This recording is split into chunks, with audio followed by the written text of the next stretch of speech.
এখন তো শীতকাল, আর শীতকাল মানে হচ্ছে গোলাপের সিজন। তো দেখো আমার বাগান এখন একদম গোলাপে ভরে গেছে। কিন্তু সময়ের এতই অভাব যে আমি ভিডিও করে ছাড়তে পারছি না। তো তোমাদেরকে আজকে একসঙ্গে দেখিয়ে দিচ্ছি যে কী কী গোলাপ ফুটেছে বাগানে।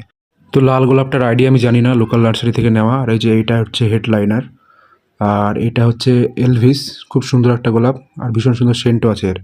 আর এটারও আইডিয়া আমি জানি না। আর এটা সম্ভবত হোয়াইট অ্যাভালাঞ্চ, ডাচ ভ্যারাইটির একটা গোলাপ, এটাও লোকাল নার্সারি থেকেই নেওয়া। আর এই যে এটা দেখছো হলুদ, এটা হচ্ছে গোল্ডেন মেডিলিয়ান। আর পাশে ওটা ফ্লোরিবান্ডার কোনো একটা হবে, নাম আমি জানি না। আর এটা হচ্ছে মাস্কারা, খুব সুন্দর একটা আইডি। আর এইদিকে এটা হচ্ছে কাবারেট না জেমিনি, সেটা আমি ভুলে গেছি, মনে পড়ছে না এই মুহূর্তে। এইদিকে আছে ডবল ডিলাইট, কালারটা ফেড হয়ে গেছে। আর এটা হচ্ছে মারিয়াস রিভার, খুব সুন্দর সেন্ট এর গোলাপটার। আর এইদিকে হচ্ছে উইলফ্রেড নরিস, খুব বড় বড় ফুল হয় এবং দেখতেও সুন্দর। আর মজার বিষয় হচ্ছে আমার চ্যানেলটা কিন্তু গোলাপের ভিডিও ছাড়ার জন্যই খোলা হয়েছিল, কিন্তু গোলাপ বাদে অন্য সব গাছের ভিডিও আমি ছেড়েছি।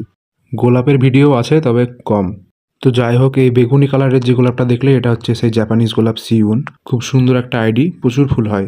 এই দেখো গাছগুলো কেমন কুড়িতে ভরে গেছে। একসঙ্গে যখন ফুটবে ভীষণ সুন্দর লাগবে দেখতে। আমার বাগানে প্রায় 55 রকমের ডিফারেন্ট ভ্যারাইটির গোলাপ ছিল, তার মধ্যে বেশ কিছু মারা গেছে। আর এই যে এইদিকে দেখছো, এটা হচ্ছে রেড ইনটিউশন, এটাও খুব সুন্দর একটা আইডি।